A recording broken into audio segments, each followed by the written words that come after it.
Are you clicking the button? No, here I thought I was going to be late, but this motherfucker's still late to our own show. I'm sorry, not late. 15 seconds to spare, as Yeah. per usual. Hey, Andor, House of Dragons, two great shows, while She-Hulk goes off the rails further Oh, because we don't do She-Hulk here. yeah, I just to let you guys know, I will be doing a total review with Deshaun from or I'm sorry, Rashad from Perp's Whoa, channel. whoa there, white supremacist. Did you So just like, oh, this name sounds black, I'll say it. Whoa, wait, wrong black guy. so Rashad, I will be doing a review with him. If you want to see some funny commentary, we both face palmed. So I can't wait to do that. Plus a little self promo. I will be doing a car video. I will be doing one from Halloween. Now, here's where it gets tricky. I wanted to do a live stream, but there is an embargo. But by the time I get out of the movie, it'll be past midnight. But sometimes they lift the embargoes on not Eastern, but North Pacific time or whatever the fuck it is. They don't do it on our time zone, basically, when they tell you, hey, you can now review this. So I got to be careful because your channel can get pulled, like literally pulled down. And Do you know what I look forward to, General Zod? what do you look forward to? I look forward to seeing the movie palette for Halloween Ends. I know the movie palette for it must be extraordinary because the it's fine going work to be they epic. did with National Treasure 2, which I just happen to have. I can't imagine what they're going to do for Halloween Ends. And I know Halloween and Halloween Kills already has its own movie palette. You Oh, could go look it up. so if I wanted that, I could just go to moviepalette.com and type in Halloween Kills and see the beautiful darks. And I assume there's a lot of orange because, the house is on fire. Yeah. There's a Spoiler couple alert!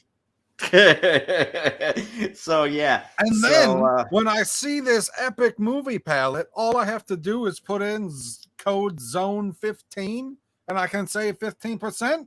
Yes, and that happens to be the channel's promo code. So if you put in Zone 15, which is my code, then you will get 15% off all of your purchases. And unfortunately, their fall sale is done, but they will shortly have a winter Christmas sale coming. So, and my discount also applies to a discount or any discounts that are running. Compounding discounts, people.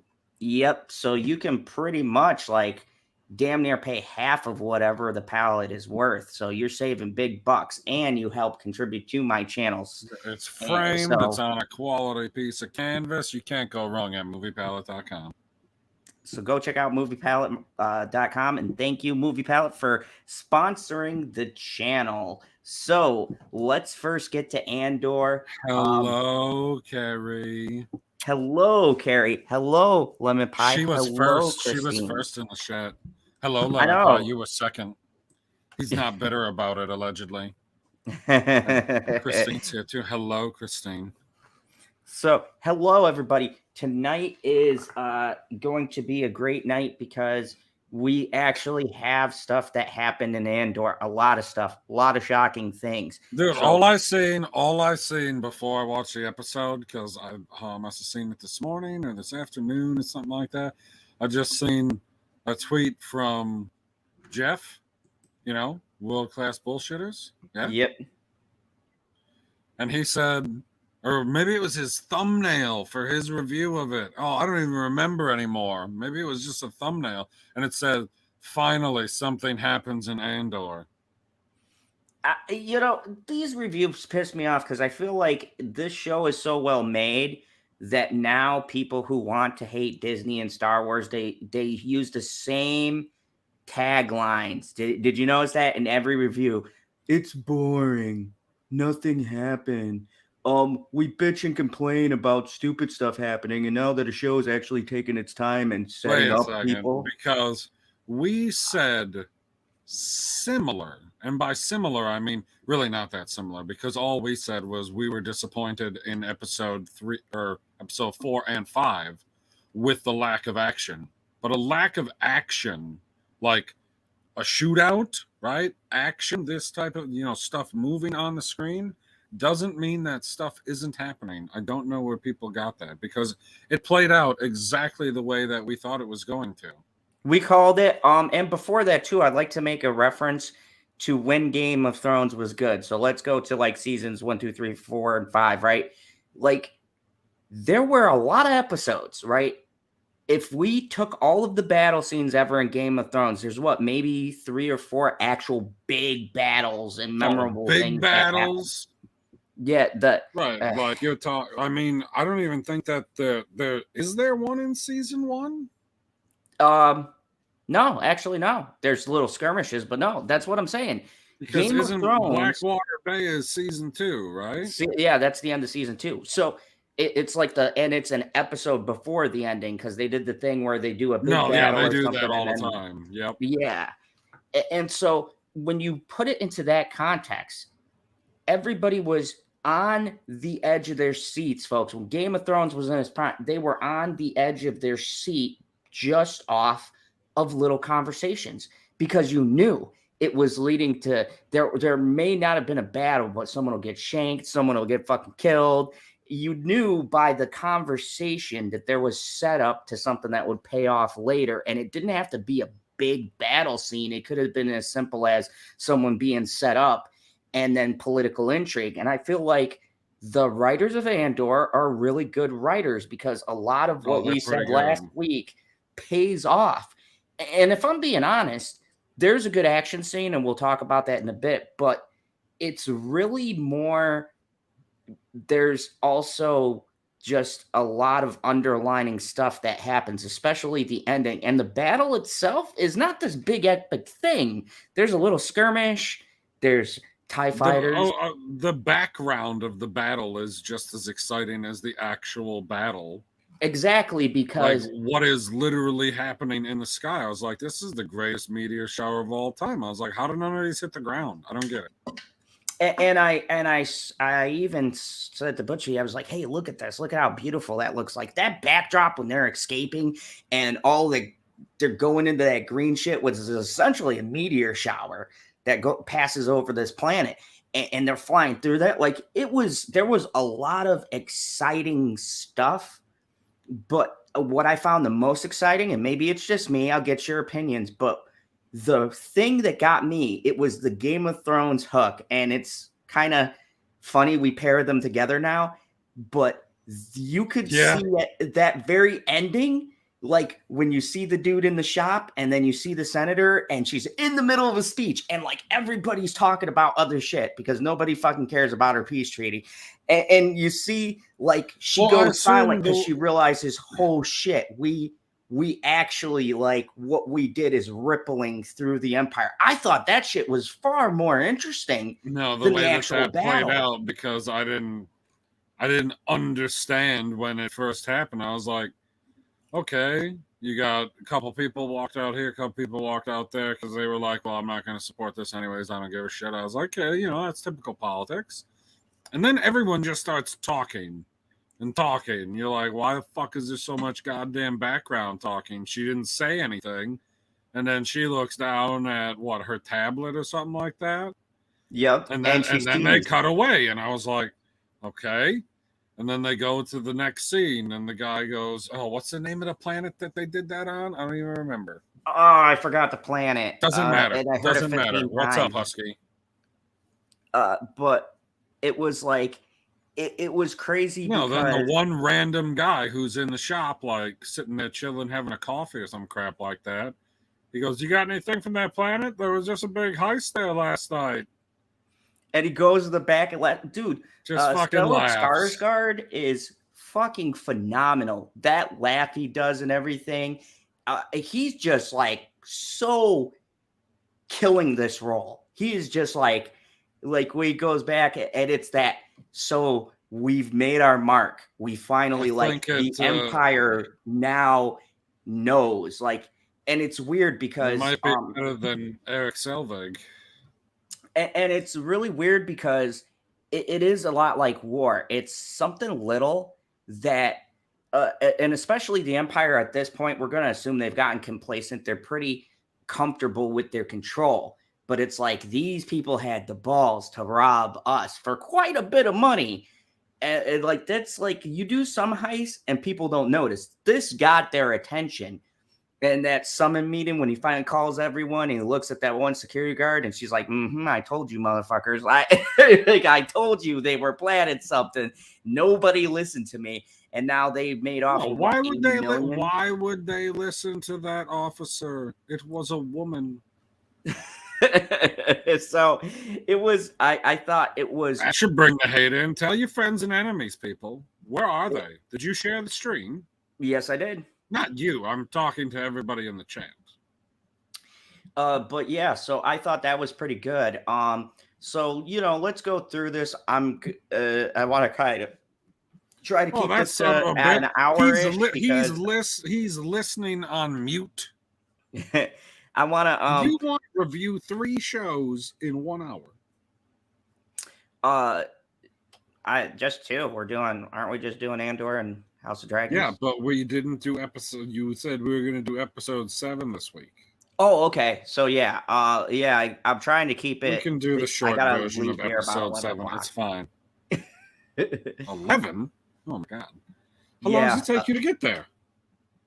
We still gotta get our seats and everything. What do you mean by get your seats? It's a company thing, but you ain't buy your ticket ahead of time. I thought this was like this is for employees only. Oh. Yes, so we get to see it before it gets released. Way to go, Greg. Greg does something right, finally. Finally. It's been a while. I think we'll get one for Black Adam too, so I'm super excited about that. But so I'm going to have the car video ready for my initial thoughts as soon as I get out, so don't miss that. 0 spoilers because I know I'm 2 days ahead, like even the Thursday night opening. So, and it only has 2 showings on Thursday. So most people won't see it till Friday. So I'm not going to give any spoilers. I'm just going to give my initial thoughts, which will suck because I'm going to have to talk about it without spoiling. Michael kills people. Oh yeah. He's going to kill people. Like it's Halloween ends. Like if he's not killing a bunch of people, then what the fuck are we doing here? But so let's break this down, get some kind of structure. What is your favorite part in this episode? Ooh, I know it's tough. But I've got I have to. Like I do like the light show, whatever this meteor shower is, where they're passing through this eye or whatever it's called. I was like that, like the effect that it gave, the way that they had it looking, and the way that they literally used it. All of it was cool, but I feel like my favorite scene is when Andor kills that other guy.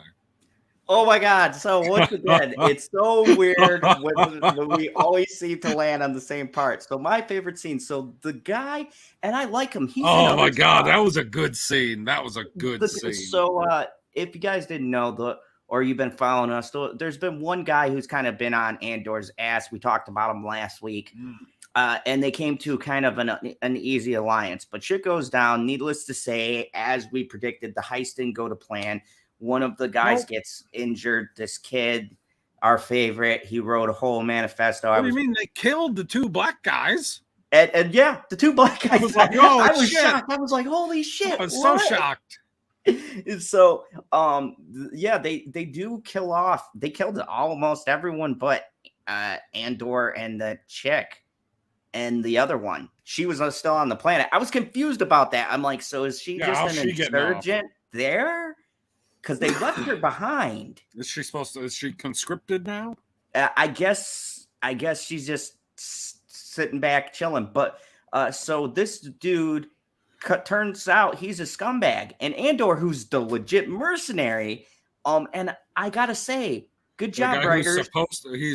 Andor is supposed to be the scumbag. They're like, oh, And twist. I find myself liking him more now because he has a very loose code for like it's almost like the people he works with, while he doesn't care about the cause, he's like, if I work with a team, I'm working with them, and he doesn't even give a shit about most of the money because the No, one dude like I feel like how maybe he's playing off karma.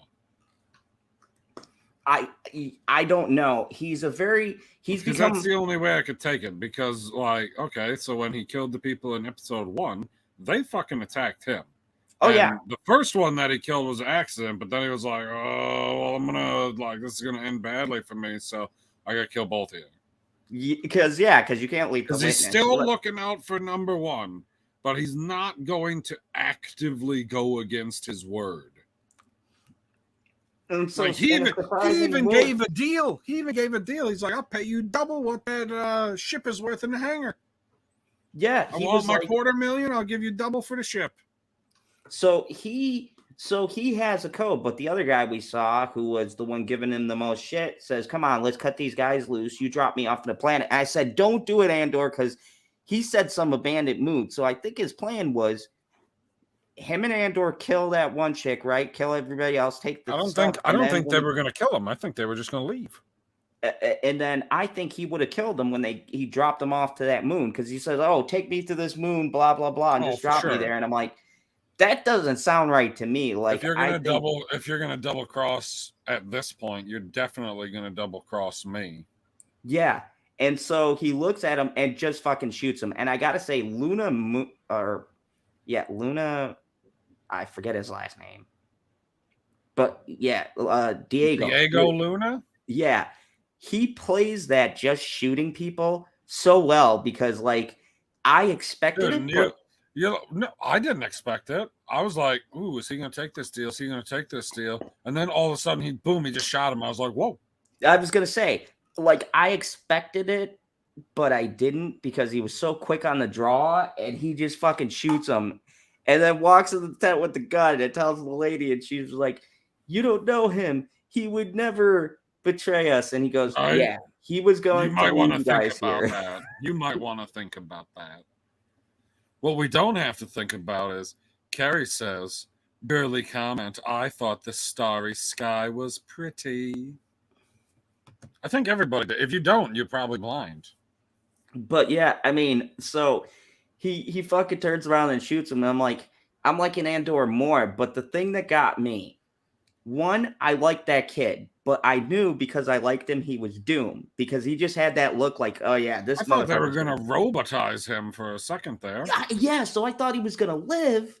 They take him to the doctor. The kid dies, and I gotta say, it got my throat a little bit. Not like full on, really emotional. But when she hands him the manifesto, I was like, Diego Luna, I go, "Don't take it, it's a trap, because now you're going to join the rebellion, because you're going to see this kid who you liked and went out of your way to take him to a doctor."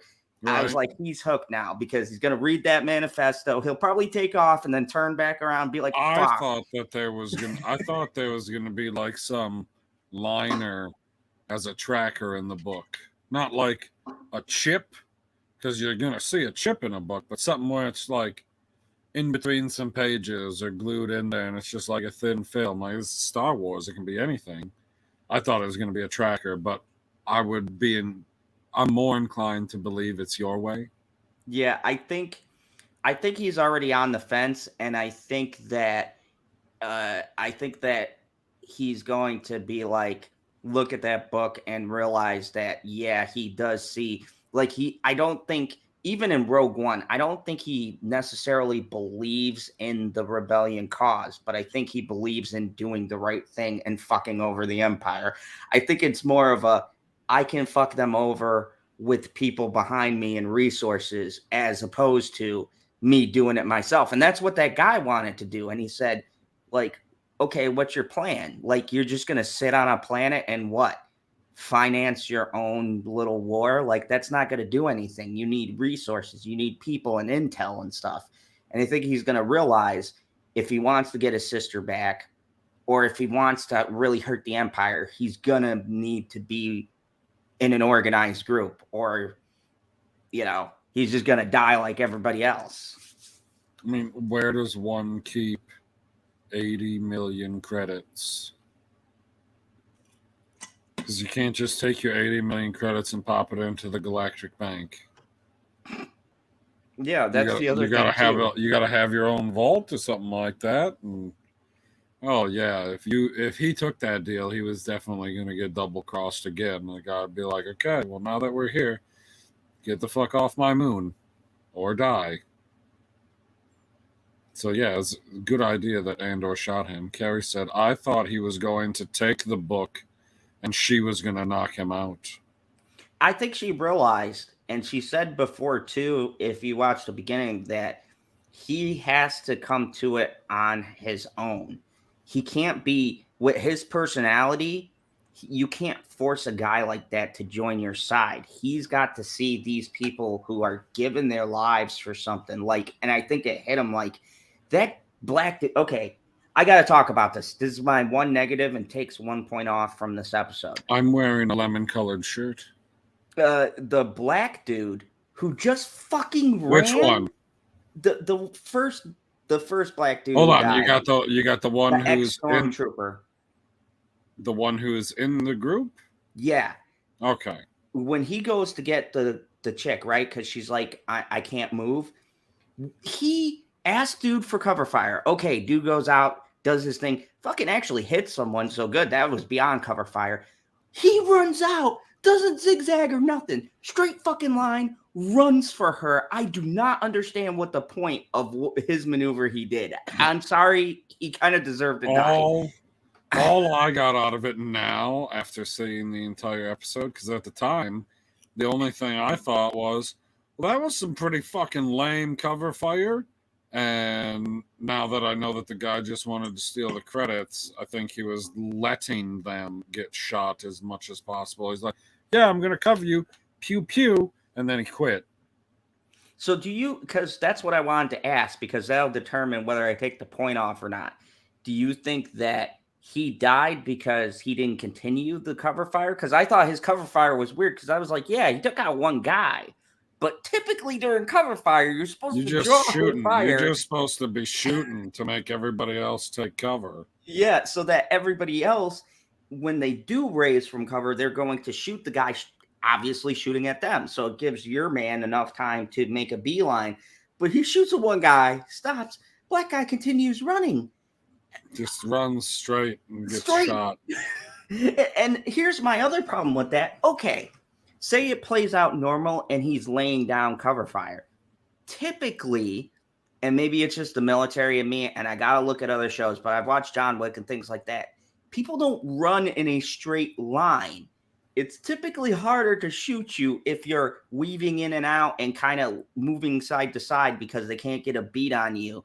Even if they raise up and they do a couple of shots, there's a good possibility, at the very least, they'll wing you as opposed to shoot you. But he ran in a complete fucking straight line. Yeah, that's that. And he wasn't going to shoot anybody either. He used to be a stormtrooper. Yeah, so he wasn't going to make the shot anyways if he turned back around. I mean, that was never happening. Definitely not. I actually think that them killing him was a stroke of luck, because I don't know where that fire came from. It was just like a straight shot. Well, they had to. I mean, I'm surprised that. I mean, the only person who survived that was in the group is the other blonde chick. She's the only one. Yeah, and everyone that one else that was is still dead on the planet. I don't know if I count her. She's not in like the getaway crew. Yeah, she was just like blending back in. So yeah, she doesn't really count. I'm saying they killed two people in the hangar bay, and then they killed two people out of the hangar bay. Obviously, the main character was kept alive. So, do you think someplace in the next 3 episodes this blonde chick is going to pop back up, or no? I think she will, and I think that you can have these like side characters live, because when we get to Rogue One, by then the rebel forces are massive. There are cells everywhere, so you don't have to kill off everyone because you could just have them in the galaxy. Not everyone died during the big death beam. I mean, there were still forces all over the place. That's how the rebellion has fleets and stuff. So you could still have these people periodically appear. Hell, if they do other shows, they can throw in these other people. I think if you keep good characters like this, you could segue into different shows and have them appear, and it would make complete sense that'd be because good. not everyone dies in Rogue One. Just Andor and the newer people they introduce in that movie. So you can still have these people pop back up in other shows a couple of years later and be like, yeah, while this was going on, I was doing this and I helped the rebellion out here. And, you know, I'm here to help you, blah, blah, blah. And I think it'd be a good Easter egg because people who watch Andor would be like, oh, yeah, that was the chick who did the heist. And, wow, she's back. Like, and these characters are likable. Let me ask you, is there any character you don't like in this show? Because personally, I like them all except for maybe the senator. Her fucking arc is boring, but the rest of them are pretty likable. Dislike? No, I don't dislike the senator. I would just entirely agree with you. I don't care about her at all. I don't care how I don't. she's connected. I don't care to see what's going on with her family. I don't care to see what she's actually doing in the Senate because it seems like she's just there so that they can give us an angle of what is going on in the Senate. I was like, you could pick any other senator. They don't even have to be talking about it. You'll get all the same information. She's almost useless, but they had to pick somebody, and holy fuck, what a winner. The other thing is, I think the only things that intrigue me about her is her family. So if some good stuff happens in the next 3 episodes where that goes to shit, I think by extension that will make her more interesting. And I think that's what's setting up because that chick is the actual leader of the rebellion later in Rogue One, according to what I read. She's supposed to be that one person we see in Rogue One who's running the whole thing. So I think it'll be interesting and these are pretty good writers from what I've seen so far. So it'll be interesting if they show her personal life start to fall apart now that the rebellion is in full swing. I think that'll be a pretty cool, like, little thing to show and show her how she became the overseer of the rebellion. And Stellan Skarsgård is not in any of the Star Wars, so it'll be interesting to see what happens to him or where he's at. Or maybe they're just setting him up and he'll appear in other Star Wars stuff. But I really like these characters. And I think they did a really good job building everyone else. I even like the ex-Imperial mall security guy. I like to see where he goes because he's going to come back around once they start looking for Andor. So he's got a personal grudge, and I'm guessing the final episodes he's going to track Andor down, and they're going to have a duel to the death. And I can tell you right now that guy's not going to win because Andor's a badass. Like, I was totally not with Andor, but this show has done a great job of making him like that guy. He reminds me a lot of Han Solo. Like, he will literally shoot first and then Good. That's how it's supposed to be. This is fucking war in the stars. This might be almost the most Star Wars we ever seen. I'm gonna say how many missions are we gonna see in this show? Because in the very first Star Wars, you get to see one mission. They blow up the Death Star. Spoiler alert. And here they did a heist, and now there's another arc. So I guess we're gonna get to see. And they're talking about a season 2. So I would be down for that. If it plays out the same way, there are 2 arcs left. Yeah. You think they're going to extend the second half of the season to just one arc? I mean, they said they're going to do 2 seasons, so they might start an arc at the end of this season and then use that as a cliffhanger for the next season. because 12's not, or 12's kind of odd if they're doing three episode arcs. No, if they're doing 3-episode arcs, they get exactly 2 more arcs in. We just got through episode 6, 7, 8, 9, 10, 11, 12. Oh, okay. Yeah. So it'll be interesting. It'll be very interesting to see where they leave it if they plan on doing a second season. But this was a pretty solid episode. I liked everything in it. Man, I thought, this episode might be better than the episode of House of Dragon. ooh, that's a tough one because 8 was really fucking good. No, 8 was good. 7 was okay. 7 I don't know. was a lot of setup. I was gonna say, what even happened in 7? Oh shit, I forgot. I was ready to do it the last week and I didn't rewatch it. I just went into all 8. this stuff happens in 8. I like guy gets his head chopped off. That was awesome. Okay, before we jump into that, after the episode was pretty good too. Let's do our numbers.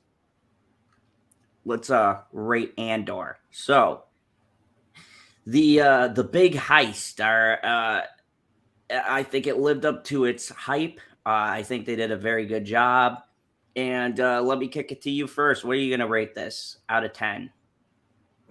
Are we using the 0.5 scale or not? Oh yeah, you can do a 0.5 if you want to. I can do a 0.5. Okay, I give it a 9. Holy shit, surprisingly enough, I was teetering between a 10 and a 9. What stopped me from 10 was that guy. I can't get over him running in a straight line. I know it's a minor nitpick, but for a show that's so detailed and has been really good with the way they execute stuff, I think it's a rather big oversight, unless the thing was the guy was supposed to lay down cover, but it still was expressed very poorly to where I just thought he was being a fucking idiot and running straight into fire for no reason and just basically gets himself killed. And the other thing that kind of got me was the kid dying. I get that stuff happens when you're jolting into space, but I thought it was kind of a lame way to kill his character off. It still hit me hard when he did the whole manifesto thing, but I felt like they could have kept him around. Take me, manifesto. I feel like they could have kept him around a bit longer, but all in all, I think this episode is really good. I think the acting is solid. The visuals are spectacular. The meteor shower shot alone is like a 10. Just the way they do it, it makes sense. I like how the TIE fighters were jammed and the freighter thing was jammed. They were using that little handheld. I don't know how his little freaking handheld thing works, but apparently it works good. And I thought it was kick-ass that, he was in a lot of pain and he was literally near death and he helped them navigate through the meteor. I thought that was pretty badass and it made me like that character more. She and jacked him up with a bunch of super fentanyl and he was like, yeah, let's fly through this shit. And then boop. So I thought all in all, it was a very well done episode. I think most of the episodes we've rated what? Would you 8, say 9? It was great? I wouldn't.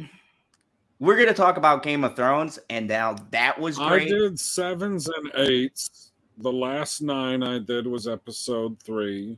The rest 1, 2, and 4 and 5 were 7s and 8s. And I think my ratings have been eerily close to yours. So they've been pretty similar. So it's not like we're watching the Batman. Yeah, there's no massive gap. So I think that we could do at the end.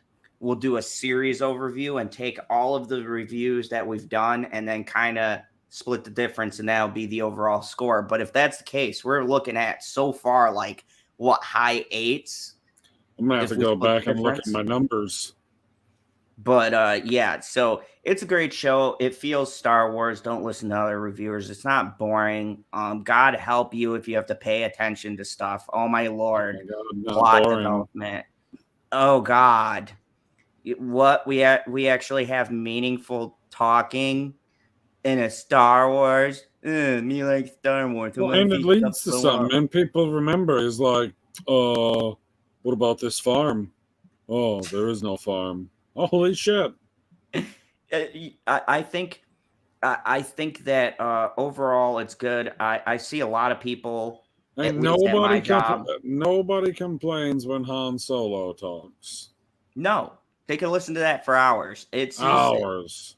It's a bullshit double standard. Everybody wants to hate Disney, and I think that if we hate good stuff like this that comes out, they're just going to be pricks and give us more shitty stuff like She-Hulk. So stop talking about She-Hulk because you're giving that more buzz and they think that's what people want to see, and start talking about Andor because it's actually good and worth watching. And I don't feel like I have cancer after I watch an I episode. feel like this show would be worth watching if you're not even a Star Wars fan. It is so like friendly to everyone who you don't even have to know the lore You and stuff. don't have to know what's going on in Star Wars at any point. No, it sets it up perfectly to where you could just come into the show and never have seen a Star Wars thing in your life and just and even you're just following Enjoy this the guy. show. Yeah, you're following this guy looking for his sister and he goes on these adventures. You can look at it like that and it works perfectly well. Or if you're a Star Wars fan, you're following Andor and he's fighting the Empire single-handedly and this is the rebellion and stuff like that. It's got something for everyone, and I think that's what makes this very unique. And yeah, so that's why I made that post. Like I watched a Netflix show's The Midnight Club. This is the No, fourth I'm project, really. yeah, Go from ahead, keep Mike going. Flanagan. And this guy has made stellar shit. And everybody talks about shit all the time they hate. And here's a guy who's consistently made like 9 out of 10 shows. He's done The Haunting of Hill House. He did Bly Manor. He did Midnight Mass. They were all great shows. And we're sitting here talking about She-Hulk going down the drain. It's like if you hate something, go No, watch. we're There's not so much talking. shit that's Why are we better. talking? We are not talking about She-Hulk. This is No, a dual review. I mean the YouTube verse. That's all you see. Oh, That's the video feeds, hate clicks. MCU, and People all of love this. hate clicks. Yeah, the hate clicks, and it's just like you know what it is. Hate These clicks. are love clicks.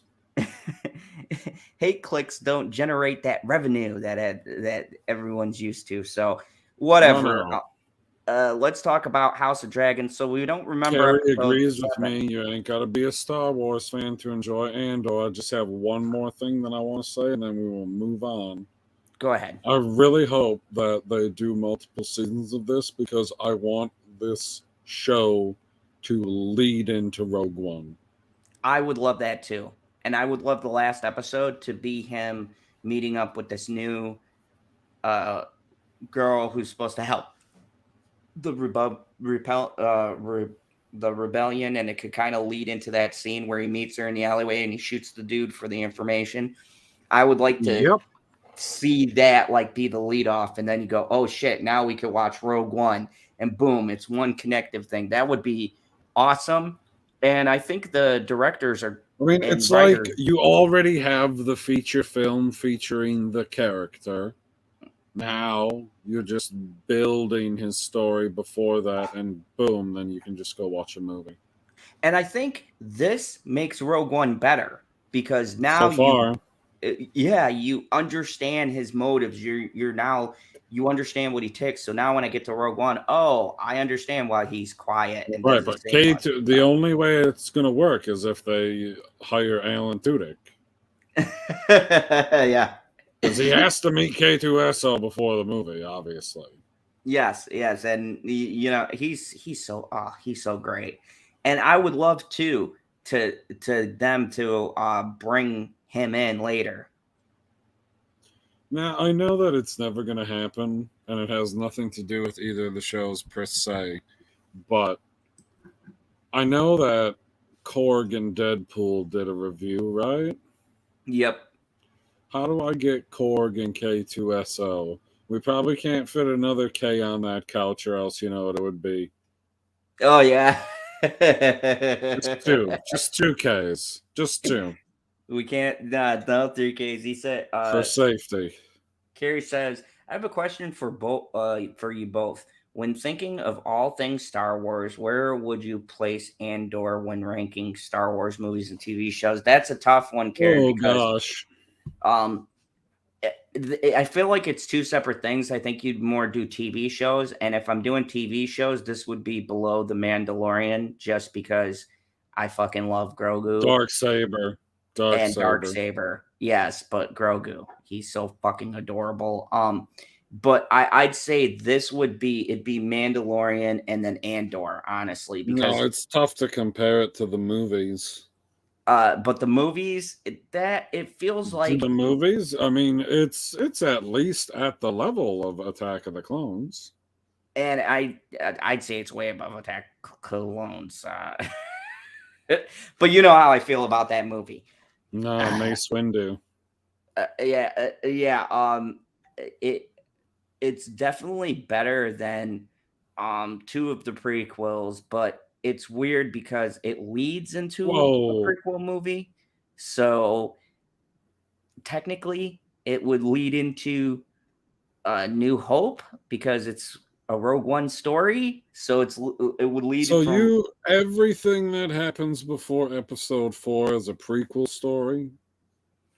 um yeah, I would That's what you say just said. Okay, because I'd never heard anybody say that Rogue One is a prequel story. it's definitely a prequel story when you think about it because uh that's literally when Darth Vader slaughters all of those people in the New Hope. They're almost running parallel, and that's when they blow up the moon. So yeah, I consider Rogue One a prequel because it's just leading into New Hope, and then No, New that's Hope is fair. canon. So it, yeah, it's in there with all the rest of the prequel stuff, but it's hard. And I put Clone Wars over this too, but that's just because Clone Wars was so I'm fucking saying, like, amazing. I got a very soft spot in my heart for Clone Wars. Yeah, I don't Clone think War. I I could feel put like very much above it.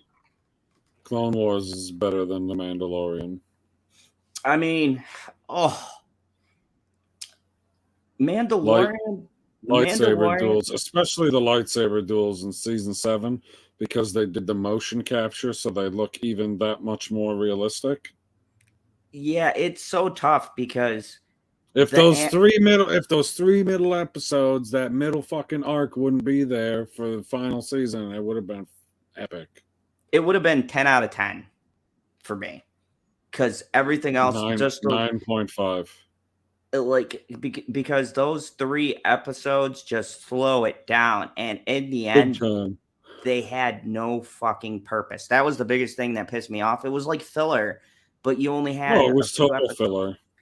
It's like they ran in a fucking circle. I'll never forget that. And I'm just like, we wasted all of this time where you could have just, no one cares about those two fucking sisters.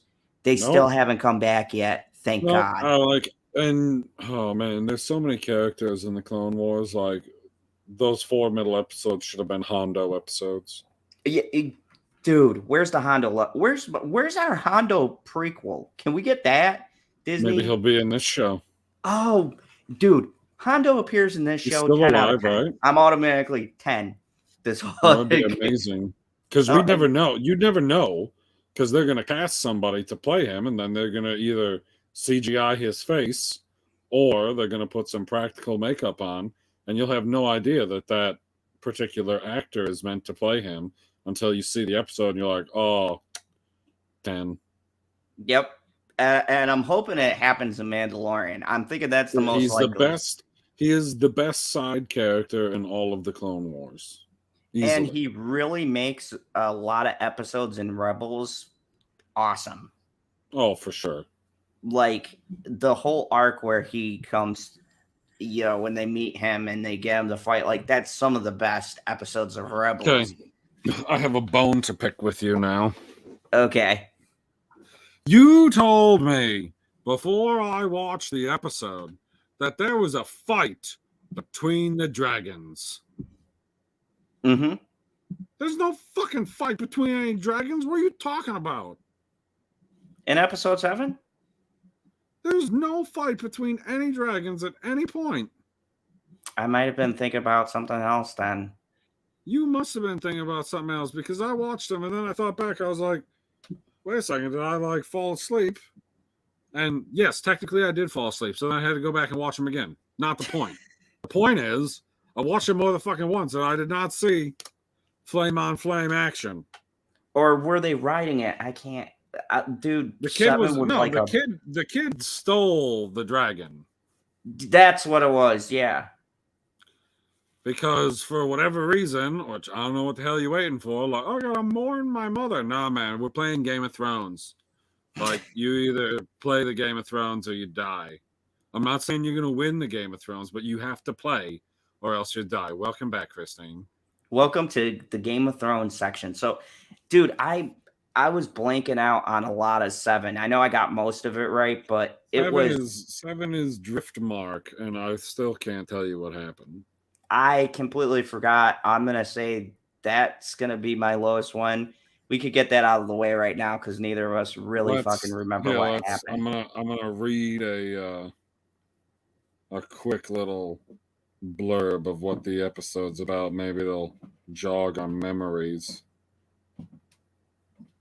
As the families gather on Driftmark for a funeral, Viserys calls for an end to infighting and Alicent demands justice. Is that the episode where she cut her? Is that the eye poke out episode? Yes. Okay, yes. So that was that episode, and there was a lot of tension at the funeral, but the reason why I don't remember it was because nothing really happened. It was all like subtle tension, but man, it didn't really amount to anything.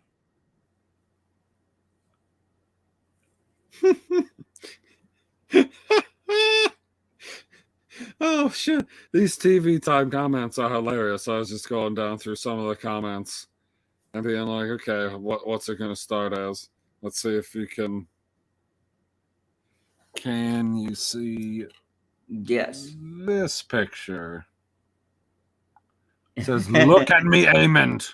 And then it goes, oh, hold on. Then it goes down and it's the two Kermits, one wearing his Sith robe. And it says, my favorite thing about Daemon is that he has a hoodie specifically for committing crimes.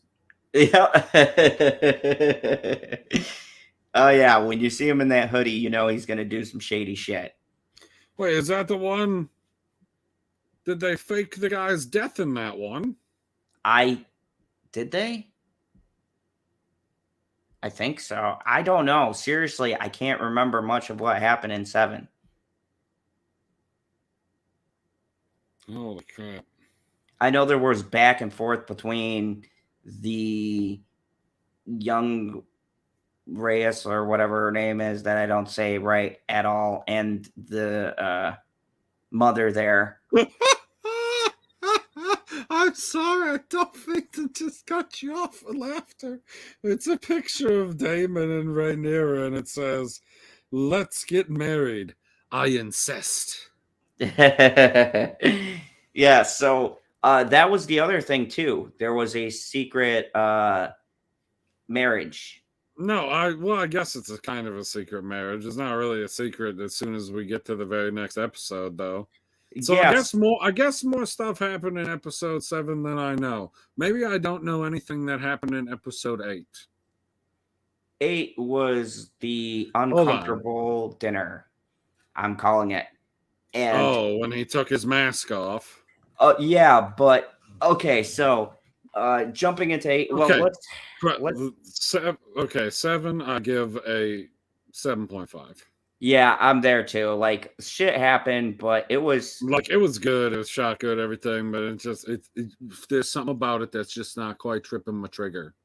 Yeah, it didn't set up. But now 8 is where we get the good stuff. So first, I have one thing that brings down the score, and I have a feeling it's and I've said this before when we talked about it, and I feel like it's gonna be the thing that's gonna make or break the next episode for me. The fucking time jumps.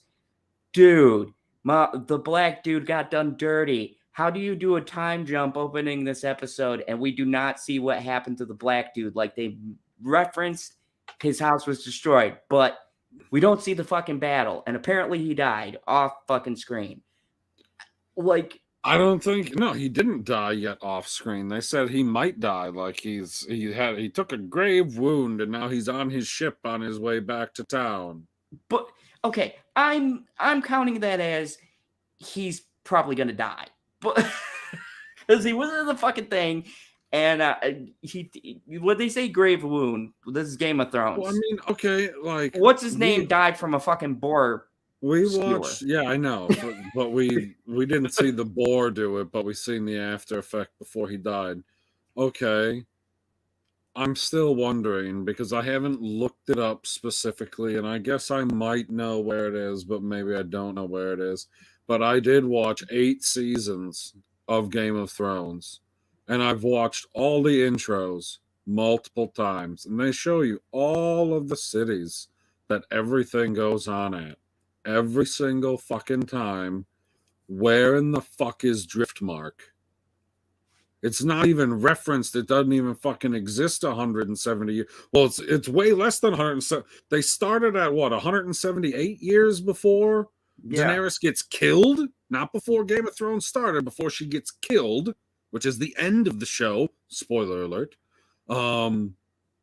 So now we got to be like, they've already covered at least freaking like 30 years in this show already. And this is my only negative is like, I don't know if they don't have the budget, but I feel like people fight and we get the cliff notes, but it's like, I want to see the fight.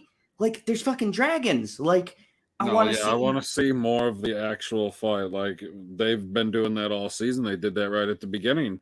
They're like, okay, we're going to show you just like 5-10 seconds here and there of this battle, and then we're going to show you that Daemon's going to take on this crab fisher, or what they call him? The crab fisher. Oh, yeah. I don't remember what his name was. That don't sound right to me. And he got a nifty eye patch. The Crab King awesome. Or whatever the fuck it was. The guy who's feeding people to crabs. It's not the point. The point is, he followed him into a cave and he came out with his torso. And we didn't get to see none of it. Like, and I know they're not shy about doing the violence or whatever. No, they chopped that guy's fucking head off. So I'm thinking like, it was amazing. Maybe for some of the like VFX or whatever, they don't have the budget Game of Thrones did yet, which is why sometimes the dragons look a little questionable with some CGI scenes. Don't zoom in too close on the dragons all the time. So, because it's like sometimes you could be like, you could have touched that up better. And once again, not shitting on the show. It's very well done. We'll get into the problem is when you do all of the rest of it well, and you're like, that's a real fucking dragon, and then you see the fucker land, and you're like, maybe not. Yeah, like it's very jarring when they don't keep the exact same level of quality for all of the shots. And I think that what they need to do is just make it to a second season, because I think with how popular it's getting, that's when HBO will be like, all right, we got to throw money at it. But for right now, I think they were very hesitant because they pissed us fans off. So I think they are very sparing with the budget, and hopefully they're saving like for the season final. That's what I feel like. They're saving like all the money for the big climactic battle. But for right now, it's kind of weird. And I just find the fucking time skips really jarring, because I feel like we're missing stuff that I don't think they can shoot, or they just don't have the budget for it. So we're missing a lot of cool shit that we could be seeing, like how these people are injured and shit. And instead people just tell us. And that's the thing where I'm taking off points for it, because I want to see this shit. It's Game of Thrones. Like, you could show people's heads being cut off and pregnancies and shit. And you do the famous Game of Thrones incest that we all know and love. You can't fucking show me a battle with the crab guy. I want to see him like getting fucking like cut in half and him ripping his torso off. Like, I want to see this shit. This is what we came to see. Fuck, Red Wedding. They killed how many people? And we saw that in vivid detail. He cut the pregnant woman. Spoilers. He cut. Just stabbed her. He cut her all the way up, like from the baby all the way up. She's holding herself. It dies horribly. Like that scene was crazy. Fucking people cringe at it, not because necessarily it's the goriest moment in Game of Thrones, but it's the most shocking because like all of House Stark gets wiped out. And it's in very brutal fashion. They fucking cut the direwolf's head off and put it on a fucking pike, and people are walking around with it. And it's like, I don't get why they're holding so much back in this one. Like show us that shit, man. Like, I don't know. And it could be just me nitpicking, but I just feel cheated sometimes. Like, let's nitpick. It's all we have with this show. Because let's be real. Every week we say the same thing. There's great dialogue. It's all very good. It's normal Game of Thrones dialogue. It's interesting. The rivalries and the tensions are good. The fucking actors are all bringing their A game. Great actors. Yeah. They're all given 100%. There's no slouching there. The writing is spot on. It's just like great writing, and the visuals are. They're really good, except for the dragons. There's wonky shit here and there. There's a couple things here and there with the dragons. That's what we're nitpicking at. Like, we've gone so far down the well to nitpick. But what was your favorite scene from episode 8? I would have to say, and it's not even like the action of when the guy gets his head cut off or anything. My favorite scene was actually them bullshitting the father towards the end. Like, okay, and it reminds me of my family's Thanksgiving. The father, explain. Like he sits down at the table, right? And they're all sitting there. And like everybody at this table pretty much fucking hates everybody else. And it feels like a fucking family dinner. And they sit down and they're all talking like they're best friends. And the poor king, he's probably like half out of it. He's been doing milk of the poppy like a madman. So, he's high off his fucking ass. And his last thoughts are probably, my family are all getting along. I'm going to leave this world and everybody's at peace. And meanwhile, as soon as he fucking leaves, everybody starts fighting. I was fucking laughing so hard. They nailed every fucking family dinner in America. I don't know out there if you have a great family, great. But at least our family dinners, my dad. Yeah. Now picture 4 more assholes sitting at a table in the fights we had. Like, it was just that great scene of like, oh, he's dying, so everyone's like, okay, dad's here, he's on his last limb, we got to pretend like we all fucking like each other. Be nice, and they still couldn't make it all the way through. And they still, the thing that got me laughing, I'm just giving him a compliment.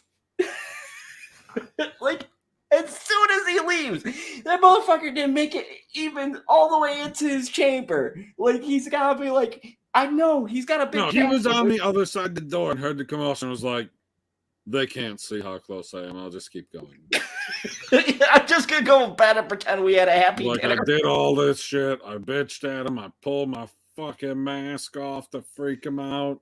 They still can't stop themselves. I'm just going to go and die. It's like, I don't know, like, this for me elevated. This is where I put more points on, because that whole scene, I don't know, at least for me personally, that whole scene hit a chord where I was like, this is fucking spectacular. I love this, because you're sitting, and like we said, right, this isn't an action, this is tension with words. You're waiting for that one person to say the shit that's going to set everybody else off.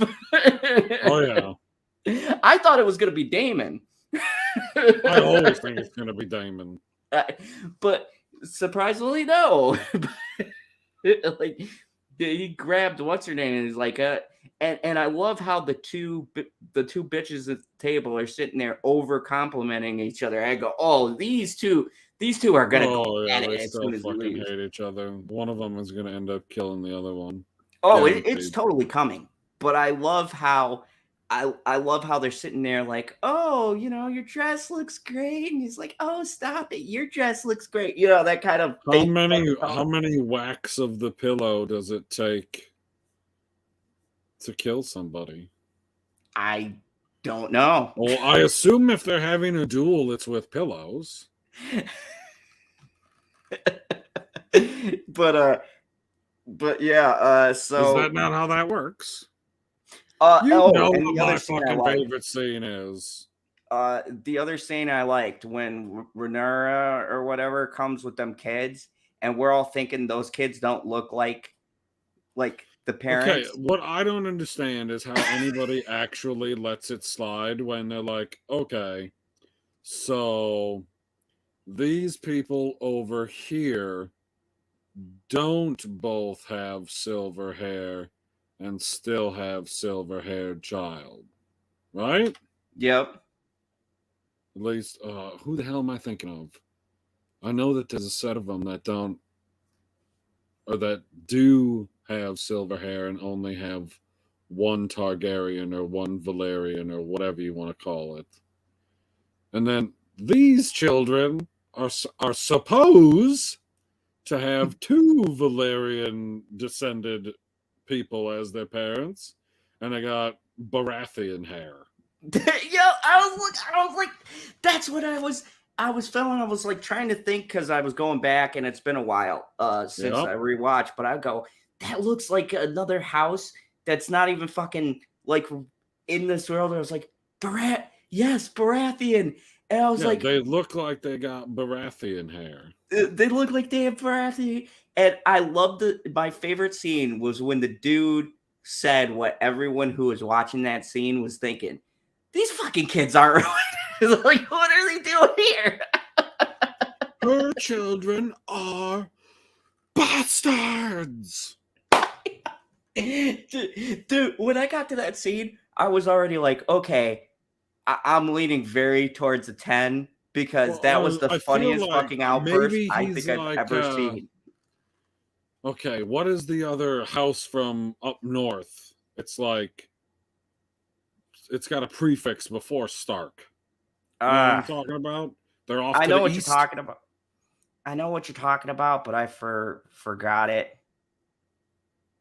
It's been a while since I've been heavy into like the Okay, maps and well, lore and maybe shit. this guy who is her kid's parents, well, you know, he's a random fucking Kingsguard person, right?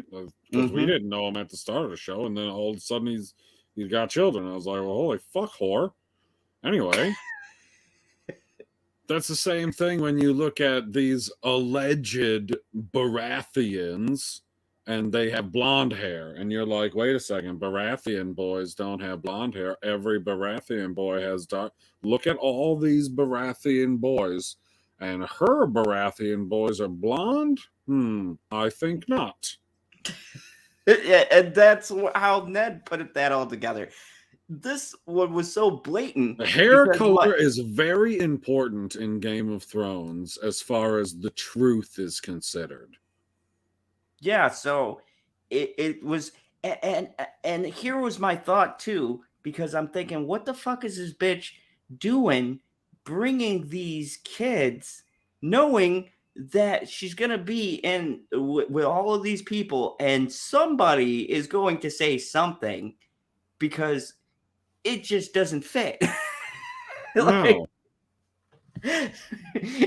like I don't understand what her thought process or how she thought that was going to play out, especially when everybody can see everybody else's hair and see your fucking hair and you're with somebody who and you're supposed to be together, with this arrangement, but you bring kids who don't even fucking look like the two of you. That's right. Two Valerian blooded children should look like their Valerian blooded parents and not like a Baratheon.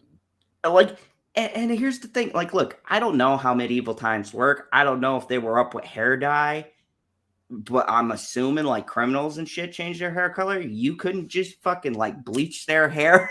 It would be very hard to get that I'm sure look. you could, but I feel like the roots, you'd have to like bleach it every other day to make sure the color didn't come through Rudolph. I mean, at least before you step into a fucking meeting with all of these fucking people from different lands who knows what your fucking family's hair color looks like and knows like sees the two of you goes, one doesn't look like the other. Right. Like it's kind of openly like I felt like she was openly just saying, I don't give a fuck. Oh, I know who I'm thinking about. The King's kids. Yeah. The ones that just grew up and they're now like pushing 20 or something like that. They only have one Valerian parent. And it's the male. And they all have silver hair. All of them. Still, yeah. So it's like that's obviously the dominant gene, but now you have two Valerian parents and the kids Well, don't. it comes down to the way that it seems that they're making it work is it just comes down to the man. Even so, still the That child should gives it have. away. That gives it away. That's even more like, oh, holy shit, this doesn't fit. And uh it's almost like, and I've heard this reference, and it feels like she doesn't give a fuck about anybody else's opinion, and she's playing very dangerous because she's not only going up against the mother there who fucking hates her, but everybody else is also vying for the throne as well. And she's very cavalier. Like, I like Rhaenyra a lot more that she's grown up, but Hello, I Rose. I feel like she has a very cavalier kind of. I mean, she is with the craziest fuck in the show, so she might be good, but like Now, now, but before that, she's like, I don't know where this is. Well, we know where this is going, but I don't know how her end is going to come. But I feel like somebody's okay, going to I take her feel out. like she's been turned into a Cersei-like character. At the beginning of the show, she's just kind of, well, she's still a kid, and she's just kind of living life. And as soon as she was named heir, she's been constantly plotting ever since. Like, who do I have to stay one up on so that I don't lose my spot? Pretty much it. And we know what. Well, Cersei became queen though, so that might be a good motto. If we take out the That she stupid shit that did. happens after, it worked. So I think, like, that's what she's stuck in now. She can't stop but continuing to plot to make sure that her and her children at this point are safe. That's all Cersei said she cared about. I just care about my kids. I care about my kids. I was like, you got all of your kids murdered. And I feel like this is going to go to the same kind of You're end. you're such a bad parent that one of your kids murdered himself. I don't like he did a head, dude. I always laugh at that He's like, scene. well, they killed off my hot wife. I mean, I don't really blame him, but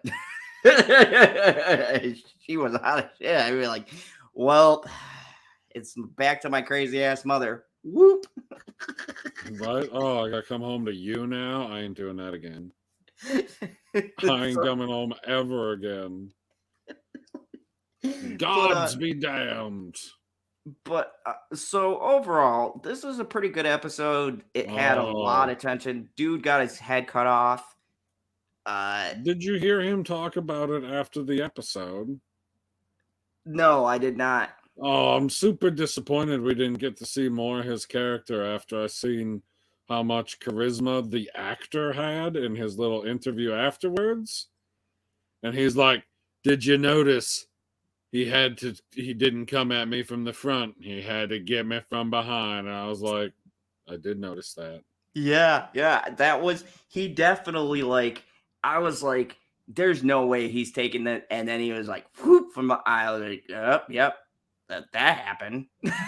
I expected a death, because of the whole family dinner dynamic, but like, holy shit, man, that was some shit. Was Swift.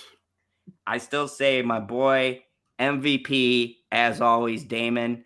I swear to God, I Oh, know he dies, oh, but of I don't course want him it's to. Damon. He's got the best line in the entire episode. He can keep his tongue.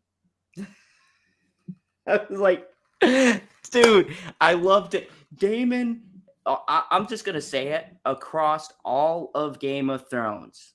I can't believe this, but across all of Game of Thrones, Daemon may be my favorite character ever. Just across every episode. Ooh, I don't know about that guy.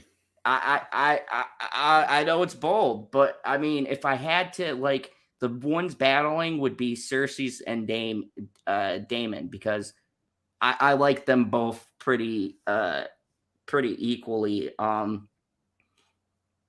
It's just, I don't know. I like them really ruthless, but yet they're not stupid ruthless. They're just like, Okay, don't take shit. let's I would like to make a choice right now. You want to make a choice with me? Oh boy, I have a feeling you're gonna throw me a hard curveball. Go ahead. No, it's not. It's not difficult. All you have to do is pick a character whose corner that you're in that's going to make it to season 2. Like in the first season of Game of Thrones, I was in the Ned Stark corner, and I was like, I'm golden, and then they chopped his head off. Yeah, like, I was on the fence because Sean Bean, I know the actor, he always fucking dies. So I had that knowledge going in. And I was like, I want Ned Stark to live, but I think it's in his contract that he has to die every fucking thing he does. So he died in fucking Lord of the Rings. He died in James Bond. Yeah, he's real good at dying. Yeah. He's so charismatic. He could be on screen and get you to like him. But I've learned, Sean, any fucking project you're in, I know, don't get attached because you're going to fucking die at the end of it. But no, I'm going to say I'm sticking with Daemon. I think Daemon's in it for the long haul. I think he's too smart, too charismatic, and just he knows when to all out fight someone and when to just cut a motherfucker's head off. Okay, I agree. I agree with all of that. And I would also like to be in the Daemon corner. But I don't think he's going to make it any farther than what I would consider his counterpart, who is Robb Stark. Yeah. He's in the Robb Stark position. He's this charismatic, well, he's not as young anymore, but this charismatic young guy who a whole bunch of people like and you think is always making the right moves. And Robb Stark was always making the right moves till he pissed off the the twins? Yep. But I don't Robb remember Stark the guy's was name. Robb Stark was different though, because he didn't play the game necessarily. Or no, sorry, I'm thinking of Ned. None of the Starks play the game. Yeah, but he didn't either. So yeah, Robb wasn't good politically. The difference between Daemon and all these other characters that we've liked that have met their end is Daemon plays the game and he plays it quite well. And him marrying, even if it's incestuous, was a brilliant fucking move because they both needed a shield. So if he gets set up, the only way I could think of him being in a bad position is if she sets him into a bad position, or she is the one who sets him up. I think that would blindside him. But I don't think anybody else that I could see in this show that we've been introduced to so far, I can't see anybody being clever enough to maneuver him to be vulnerable, because he is always on guard. I think he's always on guard with her too. Well, I think it's the other way. I don't think they're going to maneuver him to be vulnerable. I think it's more that they're going to maneuver him to take bold action, and it's going to backfire. I mean, like, he ran across that battlefield and he could have got killed half a dozen times. I mean, what are the gods just looking over his shoulder being like, may the force be with you? Dude, I don't know. He's just a badass. When he ran onto the battlefield, was he just going, I am the force and the force is with me? Yeah, he lived quite he was a blind fucking monk and lived through damn near the end of the movie. And Damon's not blind, so really using the fucking force. Yeah, so I mean, I think I think at the very least, if they do take him out, I see him being taken out more sometime in season 2 and definitely not season 1. Or if they do, it's going to be a Do you cliffhanger where think he's at a battle and it'll you be think like we're the done beginning of with the season 2. major character deaths already? I mean, yeah, it's Game of Thrones. I think It's there's got to actually be. Game of Thrones. We don't I know. Anyone could die. I think there's gonna be one more big one. My thoughts is though that makes this show so good is that none of these characters are alive at the time point of Game of Thrones when the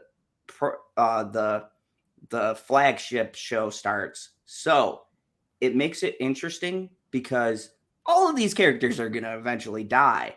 But the fun part is that we totally don't know who's going to die when. Even if you Are they like gonna? someone, they could die Are the they next gonna? episode. Are they gonna fucking slow down at any point? I hope so. I'm hoping, here's my hope. My big hope for season 2 is not so much characters. I want them to stop doing the time jump shit. I want us to just settle into where we're just a straight story because it's Like confusing. you can let like a couple weeks go by in between episodes, but We did this. months, remember But when they no, were they did months and years already. Fuck, they did a 10-year jump in the middle of the no, I mean season. original Game of Thrones. The one thing we always liked, and we talked about it was a negative in our It's slow. last season. It's slow. The time passing was so accurate in that show because when you walk from one side to the fucking north to fucking King's Landing, you're not Takes a going to get month. there in a fucking day D&D like you did last season. But anyways, so It took them like it took them like 3 episodes to get there in season 1. and so we don't mind that, but skipping years is a big thing because there's a whole bunch of shit that can happen in a year. There's a whole bunch of shit in life that happens in the year. I don't like being reintroduced to the characters every other episode. Yeah, like slow it down. You could do like 4 or 5 episodes and then have a time jump. But doing it like it feels like almost every Yeah, episode. they're like, oh, we're doing 6 months, then we did 3 years, then we did another year, then we did 10 fucking years, then we did another fucking 8 years. And I was like, holy shit, man, you've done nearly 30 years in this show. 30 years in one season. They've done at least 20 because she was in her teens and now she's got to be at minimum in her upper 30s. She's going to have a fucking geriatric pregnancy and this kid's going to fucking die too. It's too much. That's like, and keep in mind. Now that she's with and is actually going to have sex with a person of Valyrian blood, right? And now she's pregnant, and now she's gonna have this kid in like the next episode, I assume, or else the kid will be like 3 in the next episode. Like that's what they did with the fucking king's son. He went from being born, and then the next episode he's like 4 years old already. I was like, what the hell just happened? We missed all of the other shit. We missed him falling out of the window, climbing up the side of a tower. So she's gonna have this kid, and this kid's gonna come out with silver hair, obviously. And are they going to end up disowning their own children, or are they going to just skip over them and be like, well, we'll give it to this one because we know this one's full-blooded? I think for the succession, or what they might do is give them like Kingsguard or something. You know what I mean? Like put them somewhere high up, but they can't be at the throne because obviously they're not, full-blooded. So they're going to want the full-blooded side because no one can contest the right to whatever. So I think it'll be interesting to see. And I think that could create a conflict between these kids who are clearly not their kids to their actual child that's theirs. I think that would be an interesting conflict. And I think that could be a way they could go in the show. And hopefully Damon is king by some point. I really want him to take the throne because I think that would be fucking. But we got to get to the Mad King. So I'm wondering who gives birth to the Mad King that kind of leads into Game of Thrones. Like, how There many is years will we? there's a family tree online if you want to look at it. Yeah, I might give it a gander just to see. Okay, what's the trajectory that we're going for? Because we might see in the tree where we're at right now, and who's gonna be the lucky winner of that fucking draw, and that'll be interesting. I hope they slow it down because I want to see, like, because I assume, unlike Game of Thrones, they didn't just jump from him being Mad King all of a sudden. I would like to see, like, he's killing squirrels as You a want to kid or see a whatever. Daenerys transition? I don't want to see it Daenerys butchery. I don't care how many people try to sell me on that. There was no fucking arc for that. Yes, I know they set up things throughout. I rewatched all the Game of Thrones. I know there were little seeds, but that was a complete fucking 180, and you can't convince me otherwise. That was It the wasn't worst even fucking close to transition in the 180. history She of was fucking, freaking crucifying people. like I get that there was the hints dropped there, but just the way they did the turn was very jarring. She was crucifying people on her way to one of those freaking slave cities, guy. But there was reasons for that. Everything she did that could be considered That evil. don't make her merciful. Yeah, but and I mean, there was the big hint where she killed the father and the son with her dragon and fucking roasted them because they Wouldn't take a knee. But to be Hey fair, man, that's she how did give fucking them an Westeros opportunity. works. Like, you take a knee before you're king or queen, and in reality, like, take a knee before the lady with the giant dragon, motherfucker. Don't be stupid. I don't know what they fucking were thinking. stupid. Fuck honor. Don't be fucking stupid. They got giant fucking dragons, man. You know what's gonna happen in this show? There's gonna be more dragon stuff.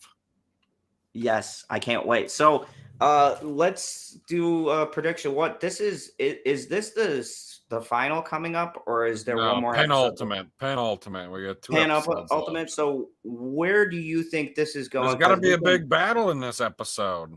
So you think we're gonna get an epic battle? That's what I'm thinking. There's got to be a huge battle. Don't fucking time skip it. I don't want them to just do the aftermath and all these people are fucking dead. I'll be fucking pissed. I'll give the episode a fucking 2. If they fucking skip an epic like feud, it would be a stupid move because I think you got 2 episodes left. This is where you throw everything you have as far as budget. And if we know one thing, Game of Thrones finals have always happened at the penultimate episode. The next episode is always the shit winding down. They got to have the fall in action and the stuff that you weren't, like, one thing you weren't expecting to happen. One big thing, not something small. That leads into the next season. So, I mean, if they're going to do, like, something big, I'm hoping they saved all of the budget for this episode so you could see fucking dragons, fucking buildings, people screaming. I want to see all that shit. Like, motherfuckers' torsos getting cut off and Damon standing in blood, smiling. That's my boy for the win with his fucking badass eye patch. I'm on Team Damon, even though he's attracted to his niece. I mean, hey, you know my feeling, my stance. I've said this since the first Game of Thrones. It depends. Nope, it don't. It's incest. I've said, hey, bloodlines get murky after whatever. You know what? It's Cersei. Anyways. No, there's something. There is something. There's literally something in Valyrian blood that is magical, which is why the dragons are not necessarily attracted, but they're not repelled by Valyrians. They're able to ride the dragons. It's because of something literal in their blood. Like when you watch Game of Thrones and what the hell is... What's the bastard's name? The bastard Baratheon. The one that had the hots for Arya. Podrick? No. Was it Podrick? No. Podrick's the chubby kid. I forgot. You know who I'm talking about, though. But I know right? who you're talking about. He was the He's blacksmith. got his freaking, he's a blacksmith with his war hammer and his freaking bull mask. Okay? He has king's blood in him because his father, the king, his parents are a Baratheon and a Targaryen. Like, it's a Targaryen woman that got married off to a Baratheon and then had them as children. So he's got half king's blood, which has magical properties to it that nobody entirely understands, which makes it easier to write the fucking book, doesn't it, George? Maybe you should just finish the fucking book. Thank you. You saved my damn. rant. Still waiting on that pre-ordered book I have for past 2 years. Fucking reviewing TV shows that we love. All we fucking want to know is what happens in the goddamn book. Oh, but he's also writing another book too. Oh, I'm sure he is. I'm sure he's writing fucking 5 other books that he's going to sell before he finishes the only book that anyone fucking gives a shit about. Husky. Here's the twist. Husky says that book will never be finished. It's already finished. It's just sitting there. He's just trolling everyone. It's just sitting on his fucking table, and he's like, should I turn it in this week? No, I'm going on Instagram.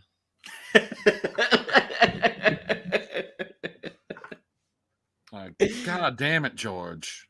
Get your shit together. Or somebody needs to just break in there, steal this book. And leak it.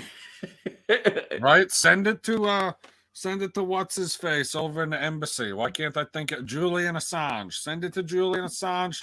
It'll be printed in a fucking day. I'm sure he's a fan. I'm sure he's a fan. Oh my God, I'll be buried with him. Fucking hell. No, Martin, don't tell me this shit, Rose. He doesn't need to be executive producing Dark Winds when we haven't had a Game of Thrones. No, I don't even give a fuck is the Dark Winds. I don't care about the Dark Winds. I want the winds of winter. Yeah, right. Wrong winds. Fucking George. Of course, he had time to write a whole script or help with the story on Elden Rings. Really? He had time to write 3 fucking prequels and executive produce on apparently this fucking show for AMC and Game of Thrones because he was doing executive duties on this show as well. Pointing at your hat. He had enough fucking time to do all this, and then I swear to God, every day George faithfully posts on his fucking Instagram about bullshit I don't care about. Just fucking, I'm drinking my Thai, enjoying my life. You, man. The book is done. It's just sitting there. It's just sitting there. If he's got time to write all these other things, and he's allegedly a writer, how could you not have written? Written. Yeah, I know it's written. Yeah, I know. It's fucking rotten. I had to get you. I never get to correct you on it. It's fucking rotten. I corrected myself first. I will give you partial credit. Just publish a goddamn book, guy. Jesus. I don't even read books, and I want you to publish this book. I will buy a book if you publish this fucking book. So, thank you, Rose. She says, Saad, sorry, but didn't understand why he was doing a show about Native. Exactly. There's no fucking dragon. My thoughts exact. What the fuck do Native Americans have to do with the fucking Game of Thrones, George? What is there a super secret plot we don't know about? Because I read all your books. I don't remember a fucking Native American in there, George. So where the fuck's my book? You're consulting on a fucking show about Native Americans? Really, George? He is fucking trolling us, PB. He is. It isn't even fantasy. What the fuck? Why do they need him to... A fantasy writer who specifically writes about dragons and and knights and shit. Why do they need him to consult on a show about Native Americans? Jesus fucking Christ.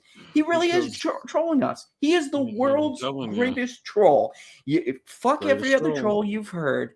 George. Sorry, Carmen. George R. Martin, he's the biggest fucking troll ever. He's number one. Fucking. I do like that, Husky. I do like the theory that all of the HBO shows are just inside of Westworld. Oh, that'd be fucking awesome. Did you not know that theory? I heard it because I watched Westworld. Yeah, because in Westworld, there's the one freaking scene where you can like see into all these other rooms, and it is just a bunch of HBO properties. I was like, ooh, so HBO actually made their own connected universe, and we know how you love those. Yeah, the Maxverse. The Maxverse. Yeah, so anyways, we did an hour and a half, and I have a date with a guy in a mask who kills people. It's gonna be a short date. Yeah. Well, so, he doesn't have to kill you. Someone has to survive. That's true. To tell the tale. So right. He's like, I was gonna slash him, but then I saw his sweet ass cowboy hat, and I was like, you know what? He deserves to just lose a limb. So let's wrap this up to all 13 people watching. I will be doing. I give it a 9. 9. All right, yeah, I'm with you. 9. This was a solid 9. Would have been a 10. It's gonna. I feel like one of the next 2 episodes might be a 10. Yes, if I'm not afraid to give it a 10. Perfection is imperfect. So I can't wait. I will be doing a non-spoiler review tonight. Just my initial thoughts of Halloween Ends. Okay, so, your initial thoughts of Halloween Ends. But, as Carrie says, will review be great? Well, oh my God! What's up? It depends on whether or not I've been drinking, which I haven't. So there might be more coherent thoughts in this one. Yes, I want to see these dragons make an egg. Oh God. But yeah, Husky. I think they reproduce asexually. So yeah, it's not the fun sex. Anyways, no, that's not. No, there is no sex. They just lay an egg and it's ready to go. So yeah, so tonight, all 13 people watching, stay tuned on my channel. I will have a little bit of a thought. I gotta be careful though. Guy. There were 3 eggs in that episode. Oh. This just dawned on me just now.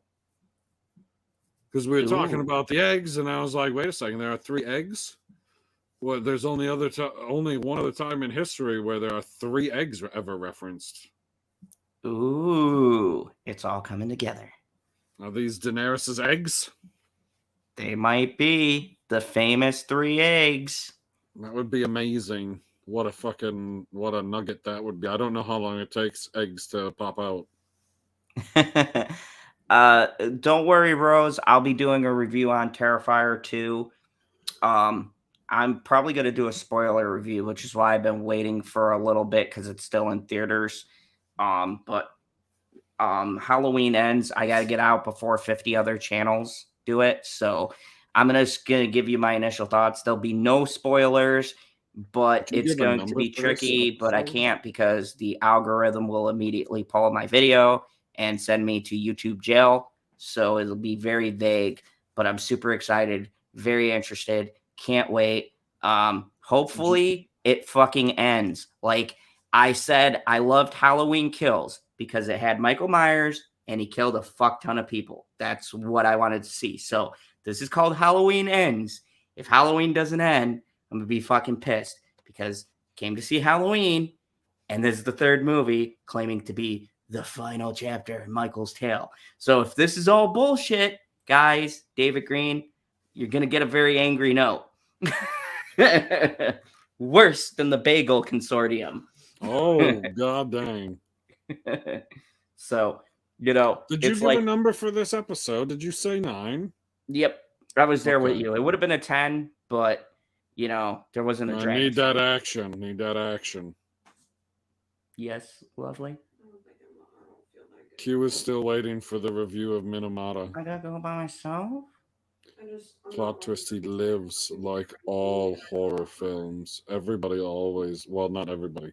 Somebody always lives. All right, in the well, horror I might be a films. The little best later horror then films because kills I everybody. promised everyone I'm going to do a car video. So it'll be my initial thoughts right outside of the theater, which works.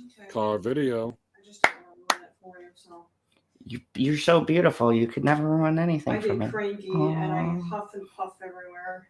That's adorable. Go I go fell in love after with the you, not bagel. liking We me. do not go after the bagel community here, Q. No, we do go not. after Don't bagel. Don't No.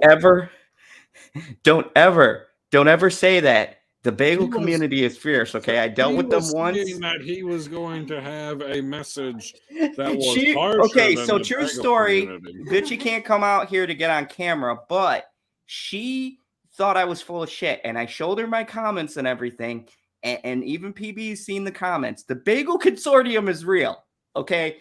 There's Don't fuck really with a them. bagel community. Had no fucking idea, and they really left me a comment. And the fucked up thing about this comment was, it was very eerily, nicely worded. There wasn't any swearing. It's like they're a cult. Yeah.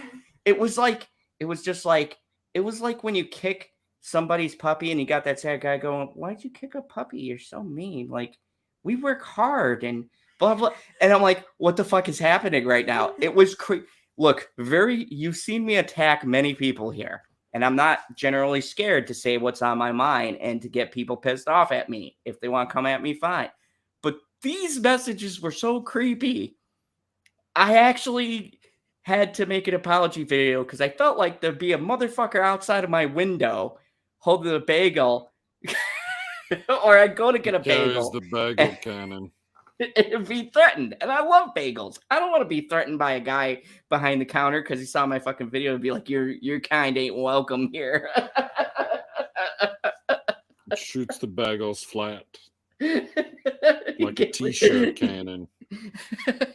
So no, I don't want to piss off the bagel community. I think I think that there's some communities you shouldn't mess with. Like the bagel guy is super villain petting a cat. Reply, yes. PB, you call me out on my bullshit, right? The bagels will get you.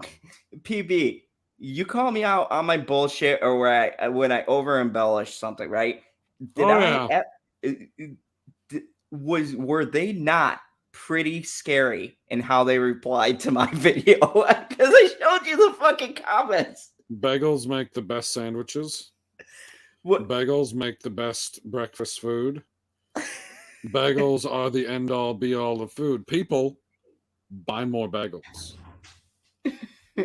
Right after you go to moviepalette.com. I know, but I'm doing my promo. hurry up. My dream. Punch in your favorite movies into the search and see the beautiful palettes that they have for you at moviepalette.com. Enter code ZONE15 to save 15% and help out General Putz. Yes, please do. Okay, what's this big news? Before we go, Bitchy Big apparently news. has some. Okay. Her dream came true. I don't know what's going on There's right a now. chance for it to come true. Even though I'm like a terrible actor, but you don't need to be good for this. Oh, we might be rich. So here's the thing. You know how you love Greg Marcus? Fuck my life. She said the full name. So We just call him Greg. just wait. We can't So- dox him because Too we're late. live, so we'll just say Greg. Okay. Well, should I just finish when you guys are finished? Yes, No, keep going. Keep going. So they have those ads. Okay, I don't like where this is heading. So in the employee, message app, Yes. the GM messaged that there's an opportunity for us to be a part of it, and you need to submit whatever if you want to be a part of it, and they'll choose one or whatever. It's my dream.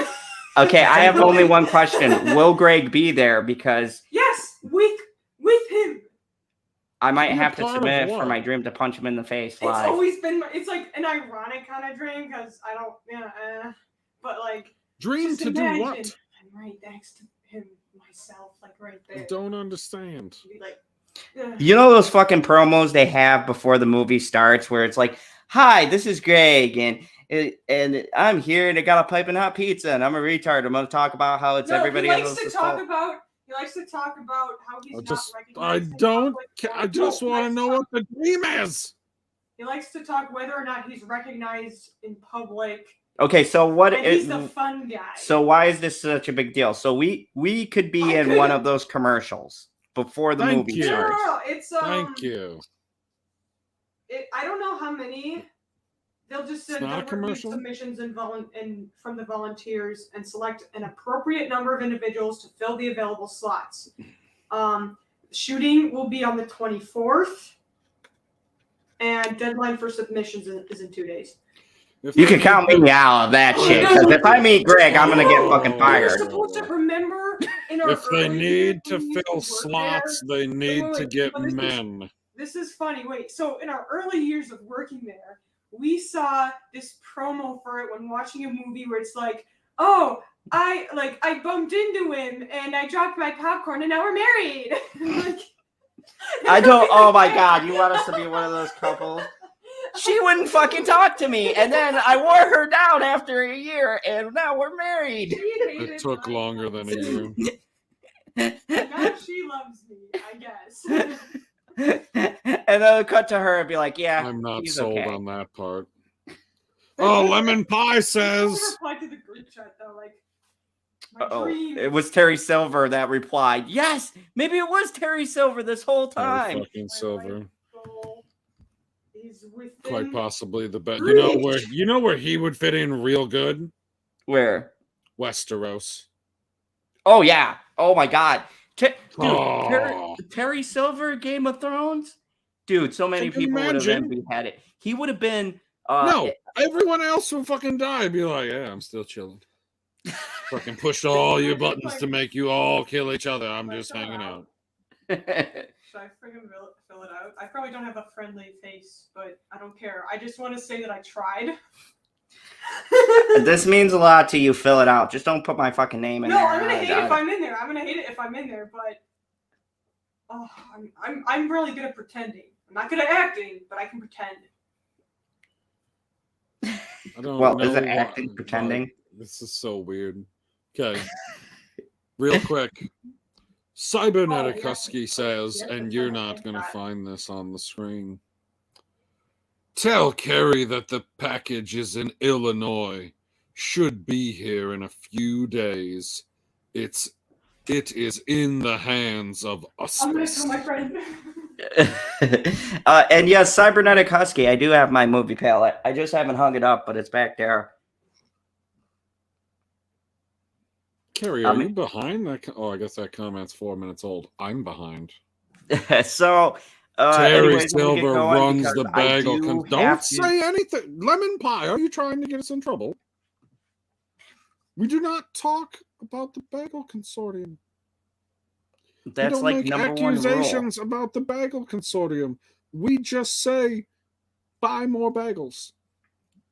Yes, buy more bagels. You don't have to eat them. Just buy them. Yes, definitely. And shout out. They don't sponsor the channel, but they're always welcome in the Phantom Zone. Right. Any part of the bagel consortium want to, come in here, we will promote your bagel. 100%. But yeah, so I'm going to get going. I will probably do one of those quick videos when I arrive there to just talk it up, and you guys can experience. Have a beer. Have a beer. People will watch if it has a beer. Yeah, I gotta. Well, our bar is closed. This is a private show, so the theater is closed. It's only open for us to screen Halloween. So, so take one beer with you there, and then open it once you're out of the car, so you know you're not drinking in the car. Ooh. And yeah, we're going. You guys are going to get to follow my experience all the way through. So car video. Hopefully, I don't know if PB will be up. Car video. But it'll feel real. I won't. No, I won't. But PB can watch the replay. If you guys don't know, original car video. He was always a fan of the car video. So if my video is a little dark, it's gonna be because I'm gonna be in the car. It'll be because it's about Halloween kills. So I can't wait. I do have a Rumble account. I just don't do much on it. Because it's not the same. I had a Rumble too. I haven't put anything on it. Yeah, it's not the same kind of exposure as YouTube. Hopefully they get better, but that's like double the work. And by double the work, I mean I got to copy everything and paste it. Yeah, that's too much. Come on, you see how hard it is for us to stay. You're lucky. You're lucky we made it here. But once we get here, we never shut up. Oh yeah, this is a problem. I've been leaving. You've been trying to leave for like freaking 20 minutes. So, thank you everybody. Join us on Friday for late night talks. Woo! And join me later, probably at 2 or 3 in the morning on my channel for a special thoughts on Halloween review, non-spoiler for my car. It's going to be great. It'll be a live stream, so you guys could chat with me as I'm going through it. I'll post something before I get ready to start the video up on Twitter so that you guys will all know when I start shooting. And yeah, I will give you my non-spoiler thoughts on Halloween and what I think of it and if it ended okay. So anyways, thank you guys for watching. Join us next Wednesday for another dual review of Andor and House of Dragons. We're coming close to the end of House of Dragons. Andor's got a little bit more to go. So we got 2 weeks left of dual review. Yeah, so we got 2 weeks of dual review, and then it's just Andor, and then we got to find something else. Say solo review. Andor's better. And then who knows? You know, we might find another show. Not She-Hulk. No. You'll see my review. It'll be with Rashad. And I'll Rashad. I'm going to DM him because we're I better be saying the right name, guy. I will be doing a comical review because we both feel the same way. So don't look out for that. We both hate this show, and I can't wait because we don't hate it for ridiculous reasons. It's just a bad show, just god awful. It's the worst, and I can't wait for us to rip it a new one. It'll be fucking hilarious. And yeah. Join us next time. What do we say now? Because we don't go the only rule. The only rule here in the dumb zone is everyone's a sucker and needs to be sucked.